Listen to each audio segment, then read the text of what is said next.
परमपूज्य डॉक्टर बाबासाहेब आंबेडकर स्मारक समिती दीक्षाभूमीचा वाद आता चव्हाट्यावर आलेला आहे. बंडखोर गटाने समितीचे अध्यक्ष भंते आर्य नागार्जुन सुरेश यांना पदावरून हटवण्याचे घोषित केले. तसेच नवे अध्यक्ष म्हणून विलास गजगट यांची नियुक्ती केली आहे. या संदर्भात आज राजेंद्र गवई स्मारक समिती सदस्य राजेंद्र गवई यांनी पत्रकार परिषद केली आणि आपली भूमिका व्यक्त केली. बघूया त्यांनी काय म्हटले. आणि भंते सुरेश देसाई यांना समितीने अध्यक्ष पदासकट सदस्य पदावरून सुद्धा त्यांची गच्छंती करण्यात आली, त्यांना काढण्यात आलं. ते आदरणीय आहेत. आम्ही त्यांचा 3 वर्ष खूप सन्मान केला, परंतु एकाधिकारशाही, भ्रष्टाचार, अनियमितता आणि विशेषतः समाजाच्या दीक्षाभूमीचा जर अभ्यास केला कॉलेजपासून साऱ्या याच्या, तर समाजावर तिथं इतका अन्याय सुरू होता. 12 लोक तिथे समाजाचे काढले गेले आणि ज्यांच्यावर जो आरोपी सारखे जे लोक आहेत त्यांना तिथं रावण्यात आलं, त्यांचे परिवार लावण्यात आले. 52 हजार रुपये पगार त्यांना देण्यात आला. गेल्या 3-4 वर्षापासून हे सुरू होते आणि त्या दिवशी पैसे मोजण्याकरता भंतेजींनी समितीतल्या कुठल्याही सदस्यांना बोलवलं नाही आणि तो विनयभंगाचा आरोपी भंतेजी सोबत पैसे मोजत होता. किती दुर्दैवाची बाब आहे. मेंढे समाजामध्ये एक वाईट मेसेज चालला आणि त्याचे साडे जे होते त्यांना त्यांनी तिथे लावलं. त्याची पत्नी तिथे आहे. पेपर फुटी प्रकरणात त्यांचे नाव आले आणि निकालामध्ये स्पष्टपणे म्हटलेलं आहे की सचिव म्हणून तुम्ही काम करावं आणि तुम्हाला सर्व सदस्य सहकार्य करतील अशा प्रकारचा तो ऑर्डर आलेला आहे. या संदर्भात अधिक क्लॅरिफिकेशन देण्यासाठी पुन्हा चॅरिटीकडे जाण्यात आलं आणि चॅरिटी पुन्हा मग 12 मे 2026 पुन्हा त्यांनी सांगितलं की हा सचिवांना अधिकार मिळाला, सचिव त्या संदर्भात कारवाई करतील. ही गोष्ट कळल्यानंतर मग भंतेजी हायकोर्टमध्ये गेले. त्याचा सुद्धा या ठिकाणी त्यांचा अर्ज आहे आणि हायकोर्टमध्ये गेल्यानंतर त्यांना हायकोर्टाने स्टे दिलेला नाही आणि म्हणून काल समितीची बैठक झाली. त्या बैठकीमध्ये 8 सदस्य 11 पैकी 8 सदस्य उपस्थित होते आणि या बैठकीमध्ये बाकी सगळ्या गोष्टी झाल्या. सांगितलं की म्हणजे समितीचं कामकाज हे कायदेशीर पद्धतीनं पारदर्शकपणे होणं आवश्यक आहे आणि मग त्या संदर्भात चर्चा झाली आणि विशेष म्हणजे 3 वर्षापासून मिटिंगा झाल्या नाहीत. कोणत्याही प्रकारचं म्हणजे अंकेशन जो आहे तो समितीसमोर आला ते झालेलं नाही. मुळातच आम्हाला संशय असा येत होता की भंते ससे सुराई यांना मराठी वाचता येत नाही, इंग्लिश वाचता येत नाही, हिंदी वाचता येत नाही, लिहिता येत नाही. मग याचा सूत्रधार कोण आणि हे कुठपर्यंत चालेल? कारण की समाजामध्ये रोष निर्माण होत होता की भंते काम करत नाही आणि भंतेच्या विरुद्ध बाकीचे जे ट्रस्टीज आहे ते सुद्धा काही करत नाहीत. परंतु कोर्टाकडून कोणतेही असे ठोस आदेश मला आलेले नव्हते. जरी मी मेजॉरिटीने निवडून आलो होतो, त्या काळामध्ये 11 ट्रस्टीज होते. 11 ट्रस्टीजपैकी 1 ॲबसेंट होते. 10-1ने मी निवडून आलो होतो, तरी सुद्धा मला अधिकार प्राप्त झाले नव्हते. सुरुवातीला आम्ही 3घे जण आमचं मत मांडू, त्याच्यानंतर आपण आपले प्रश्न आम्हाला विचारू शकता. काल सचिव म्हणून जो अधिकार मला चॅरिटी कमिशनरने कोर्टाने दिला, त्या अधिकारानुसार मी कालची बैठक बोलावली आणि अध्यक्षांच्या बद्दल, ही खास करून म्हणजे अध्यक्षांच्या बद्दलच होती, कारण की अध्यक्ष हे या 3 वर्षामध्ये केवळ स्वतःच्या सहीने धनादेश चेक वटवित आहेत. आम्ही त्यांना विचारतो, दीक्षाभूमीच्या गव्हर्निंग बॉडीची कोणतीही मीटिंग त्यांनी या 3 वर्षामध्ये बोलावली नाही.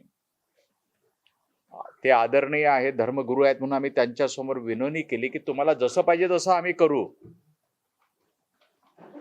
तुम्हाला काय पाहिजे, तुम्हाला डॉक्टर राजेंद्र गवई सरचिटणीस नाही पाहिजे तर ते सांगा, किंवा काय तुमचं म्हणणं आहे ते सांगा. पण काही उत्तर देत नव्हते. मुळातच आम्हाला संशय असा येत होता की भंते ससे सुराई यांना मराठी वाचता येत नाही, इंग्लिश वाचता येत नाही, हिंदी वाचता येत नाही, लिहिता येत नाही. मग याचा सूत्रधार कोण आणि हे कुठपर्यंत चालेल? कारण की समाजामध्ये रोष निर्माण होत होता की भंते काम करत नाही आणि भंतेच्या विरुद्ध बाकीचे जे ट्रस्टीज आहे ते सुद्धा काही करत नाहीत. परंतु कोर्टाकडून कोणतेही असे ठोस आदेश मला आलेले नव्हते. जरी मी मेजॉरिटीने निवडून आलो होतो, त्या काळामध्ये 11 ट्रस्टीज होते. 11 ट्रस्टीजपैकी एक ॲब्सेंट होते. 10-1ने मी निवडून आलो होतो. तरीसुद्धा मला अधिकार प्राप्त झाले नव्हते. परंतु फेब्रुवारीमध्ये मला अधिकार प्राप्त झाल्यानंतर सगळ्या ट्रस्टींनी सांगितलं, की आता या तुम्हाला जो अधिकार प्राप्त झालेला आहे सेक्रेटरी म्हणून मीटिंग कॉल करण्याचा, तो मीटिंग कॉल करावा. आम्ही मीटिंग कॉल केली आणि त्या मीटिंगमध्ये काय झालं हे आपल्याला आगलावे साहेब आमचे एक ट्रस्टी सांगतील. जवळजवळ सगळेच ट्रस्टी त्याला हजर होते. केवळ आनंद फुलझेले, सुधीर फुलझेले आणि भंते ससे सुराई सोडून सगळे ट्रस्टीज कालच्या मीटिंगला हजर होते. आपण थोडक्यात सांगावं. चॅरिटी कमिशनरकडे दीक्षाभूमीच्या संदर्भात काही केसी प्रलंबित होत्या आणि विशेष महत्त्वाची गोष्ट अशी की 2023 पासून तर आत्तापर्यंत मिटिंगा झालेल्या नव्हत्या आणि सचिव साहेबांनी बंदीजींना विनंती केली की बा तुम्ही मिटिंगा घ्या. त्यांनी मिटिंग घेतल्या नाही आणि चॅरिटी कमिशनचा जो रिझल्ट आहे तो 20 फेब्रुवारी 2026ला त्यांनी निकाल दिला आणि निकालामध्ये स्पष्टपणे म्हटलेलं आहे की सचिव म्हणून तुम्ही काम करावं आणि तुम्हाला सर्व सदस्य सहकार्य करतील अशा प्रकारचा तो ऑर्डर आलेला आहे. या संदर्भात अधिक क्लॅरिफिकेशन देण्यासाठी पुन्हा चॅरिटीकडे जाण्यात आलं आणि चॅरिटी पुन्हा मग 12 मे 2026ला पुन्हा त्यांनी सांगितलं की हा सचिवांना अधिकार मिळाला, सचिव त्या संदर्भात कारवाई करतील. ही गोष्ट कळल्यानंतर मग भंतेजी हायकोर्टमध्ये गेले. त्याचा सुद्धा या ठिकाणी त्यांचा अर्ज आहे आणि हायकोर्टमध्ये गेल्यानंतर त्यांना हायकोर्टाने स्टे दिलेला नाही आणि म्हणून काल समितीची बैठक झाली.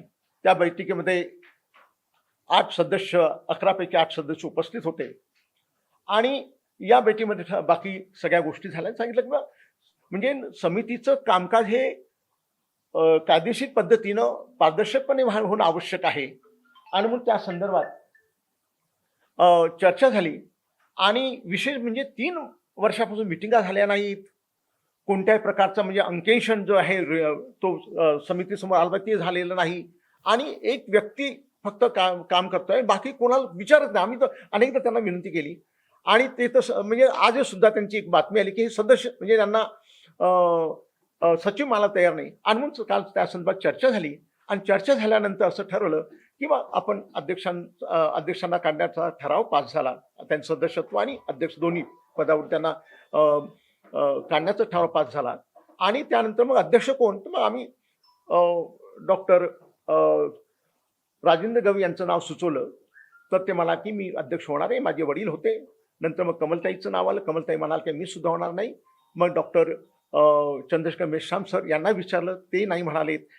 त्यानंतर आपले सुटे साहेब आणि दाभाडे साहेब यांना सुद्धा विचारलं.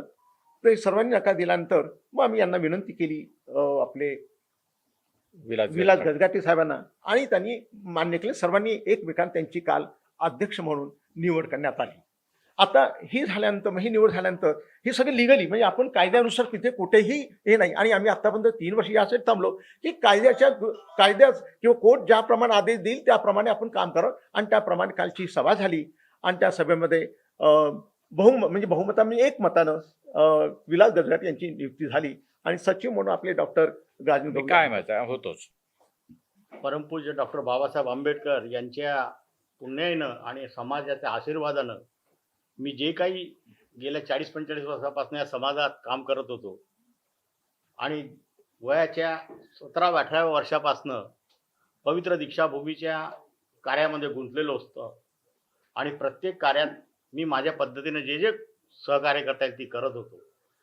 काल सर्व अनुयायांनी अध्यक्षपदाबाबत ठराव जेव्हा आला, मी सर्वप्रथम आदरणीय कमलताई गवई यांचं नाव सुचवलं. त्यानंतर मी डॉक्टर राजेंद्र गवई यांचं नाव सुचवलं. मला वाटलं गवई साहेबांच्या परिवारातला गवई साहेबानंतर गवई साहेबांचंही खूप काम या दीक्षाभूमीला आहे. काही विरोध असो, कुणी काही म्हणो, पण सत्य परिस्थिती आहे की दीक्षाभूमीमध्ये सिंहाचा वाटा गवई साहेबांचा आहे.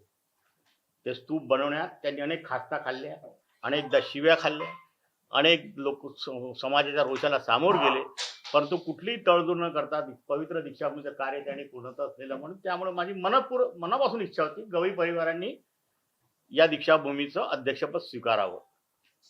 परंतु आईसाहेबांनी स्पष्टपणे सांगितलं, विलास आता दादांनी घेतलं, मी घेणं बरं, आता खूप झालं. राजेंद्र डॉक्टरांनी म्हटलं मी नाही घेत, आणि आईनी माझं नाव सुचविलं, त्याबद्दल मी त्यांचा आणि गवई परिवाराचा ऋणी आहे. आणि आईने माझं नाव सुचवलं आणि भंते नाग दीपंकर यांनी अनुमोदन दिलं आणि माझी बहुमतानं निवड झाली. आणि भंते सुरेश देसाई यांना समितीने अध्यक्षपदासकट सदस्य पदावरून सुद्धा त्यांची गच्छंती करण्यात आली, त्यांना काढण्यात आलं. ते आदरणीय आहेत, आम्ही त्यांचा 3 वर्ष खूप सन्मान केला. परंतु एकाधिकारशाही, भ्रष्टाचार, अनियमितता आणि विशेषतः समाजाच्या दीक्षाभूमीचा जर अभ्यास केला कॉलेजपासून साऱ्या याच्या, तर समाजावर तिथं इतका अन्याय सुरू होता. 12 लोक तिथे समाजाचे काढले गेले आणि ज्यांच्यावर जो आरोपी सारखे जे लोक आहेत त्यांना तिथं रावण्यात आलं, त्यांचे परिवार लावण्यात आले. 52 हजार रुपये पगार त्यांना देण्यात आला. गेल्या 3-4 वर्षापासून हे सुरू होते. आणि त्या दिवशी पैसे मोजण्याकरता भंतेजींनी समितीतल्या कुठल्याच सदस्यांना बोलवलं नाही आणि तो विनयभंगाचा आरोपी भंतेजी सोबत पैसे मोजत होता. किती दुर्दैवाची बाब आहे. मेंढे समाजामध्ये एक वाईट मेसेज चालला आणि त्याचे साडे जे होते त्यांनी तिथे लावलं. त्यांची पत्नी तिथे आहे. पेपर फुटी प्रकरणात त्यांचे नाव आले, त्यानंतर विनयभंगाच्या केसमध्ये नाव आले. असे आरोपी पवित्र दीक्षाभूमीच्या आणि दीक्षाभूमीत बॉन्सर लावणं, दीक्षाभूमीमध्ये तोडफोड करणं, दीक्षाभूमीमध्ये विनयभंगाच्या केसेस होणं. 1964 पासनं आजपर्यंत या पवित्र भूमीवर कधीच बॉन्सर लागले नाही. जे जुने लोक आहेत, आता कुणी त्याच्यातले आहेत, केवळला माहिती आहे, केवळ 17-18 वर्षाचे आपण जेव्हा होतो त्यावेळेस कालचे जे अमरावतीचे मंत्री होते सुनील देशमुख, त्यांचे वडील तिथे बर्डीला PI होते पंजाबराव देशमुख. त्यांच्यावर आपल्या समाजाने जेव्हा हमला झाला दीक्षाभूमीवर त्याचे डोकं फुटलं, रक्तपात. पण त्या माणसांनी म्हटलं नाही, पवित्र दीक्षाभूमी बिलकुल लाठीचार्ज झाला नाही पाहिजे, लाठीचार्ज व्हा नाही. आणि या पवित्र दीक्षाभूमीमध्ये आजपर्यंत कधी बाहेर आवाज नाही आला. 64 पासून समिती चालत गेली. कर्मवीर दादासाहेब गायकवाडपासून समिती अध्यक्षपद घेतलं. त्यानंतर आदरणीय दिवंगत गवईसाहेबांनी केलं. त्यानंतर भंतेजींनी केली. भंतेजीला अध्यक्ष बनवण्यामध्ये आम्ही सर्वांनी सहकार्य केलं. त्यांचा सूचकही मीच होतो आणि अनुमोदकही मीच होतो. फुलझेले साहेबांना अत्यंत विनंती करून मी त्यांना त्यावेळेस अध्यक्ष. त्यांनी काम चांगलं केलं, कोणी काही त्यांच्याबद्दल काहीच आक्षेप नव्हता. परंतु गेल्या 3-4 वर्षापासून त्यांना ज्या लोकांनी घेरलं आहे त्या लोकांच्यामुळं भंते सुरेश देसाई हे त्यांच्या खांद्यावर बंदूक ठेवून काही लोक वागतात आणि त्याला ते प्रवृत्त करतात. पहा, काल पेपरला जी बातमी आली, आम्ही त्याचा आता ह्याच्यात उल्लेख नाही करणार, पण ती बातमी वस्तुस्थितीला धरून नाही. त्याबाबत आम्ही 2-4 दिवसानंतर तुम्हाला दीक्षाभूमीची खरी वस्तुस्थिती सांगू. जे दीक्षाभूमीबाबत विकासाबाबत बातमी आली त्याबाबतची सर्व खरी परिस्थिती आम्ही समाजाला सांगू. भंतेजींना आम्ही 3 वर्ष सांभाळलं. प्रत्येक याच्यात म्हणजे त्यांच्या नावाने भयंकर भ्रष्टाचार सुरू आहे. 41D ची केस 8 सदस्यांनी. अच्छा, दीक्षाभूमीचे सदस्य आहे, उच्च शिक्षित आहेत, डॉक्टर्स आहेत, विचारवंत आहेत, साहित्यिक आहेत.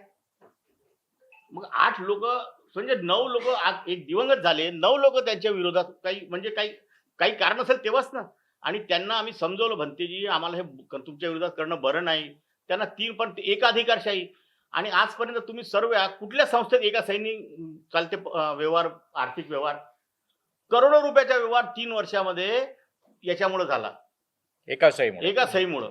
आणि त्यांच्यामध्ये भ्रष्टाचार झाल्याचा आम्हाला गंध आला. आणि आम्ही हे म्हणत नाही भ्रष्टाचार झाला, आम्ही नाही म्हणत, त्यांचीच ऑडिट रिपोर्ट म्हणते भ्रष्टाचार झाला. त्यांनी जे ऑडिट केलंय ना त्या ऑडिटमध्येच भ्रष्टाचार आहे. तर त्या विरुद्ध सुद्धा आम्ही चॅरिटीमध्ये भंतेजी आणि त्यांचे 2 सहकारी यांच्या विरोधात 41D ज्याला आर्थिक भ्रष्टाचार म्हणतात आणि ज्यांना पदच्युत करण्याचे त्याच्यामध्ये तरतूद आहे, ती सुद्धा आम्ही चॅरिटीमध्ये टाकली आहे. ती विचाराधीन आहे आणि तो भ्रष्टाचार पुराव्या सकट आहे. तो आम्ही म्हणत नाही भ्रष्टाचार झाला, त्यांनी जे बॅलन्स शीट तिथं दाखल केली त्या बॅलन्स शीटमध्ये आहे. म्हणून आम्ही भंतेजींना अनेकदा विनंती केली, परंतु ते ऐकायलाच तयार नाही. अनेक प्रकरण झाले. त्या दिवशी त्या महिला विचारायला आल्या होत्या, तर त्याच्यातही त्यांच्यावर असे खोटे आरोप करण्यात आले, आमच्या अंगावर धावण्यात आलं. आणि महिलांच्या महिलांच्या अंगावर धावले. तर त्या बाबत आता आम्ही खूप सर्व त्रासून गेलो. राजेंद्र गवई तिथे असो, आगलावे सर तिथे असो, आम्ही असो नसो, संस्था ही राहिली पाहिजे, माणसं असोत नसोत. आणि इतकी पवित्र संस्था जेव्हा आता आम्हाला वाटलं रसातळाला चालली, म्हणून काल मोठ्या कठोर मनानं अंतकरणानं हा आम्ही निर्णय घेतला. त्यांना आम्ही कायदेशीरपणे अध्यक्ष पदावरूनही काढलं आणि कायदेशीरपणे त्यांचं सदस्यत्वही रद्द केलं. आणि ही जी मला संधी दिली, मी आजपर्यंत जी काही दीक्षाभूमी आणि समाजाची सेवा करत आलो, यापुढेही करत राहील. आणि माझ्या सर्व सहकाऱ्यांसोबत माझे सचिव डॉक्टर राजेंद्र गवई आणि माझे सर्व 8 सहकारी, आगलावे सर असतील ना, चंद्रशेखर मिश्रामध्ये येणार सुटे असतील, दीपंकर असतील, दाभाडे असतील, आईसाहेब असतील, आईसाहेबांच्या मार्गदर्शनाखाली सर्वांच्या सहकार्यानं मी दीक्षाभूमीची, पवित्र दीक्षाभूमीची सेवा करेन.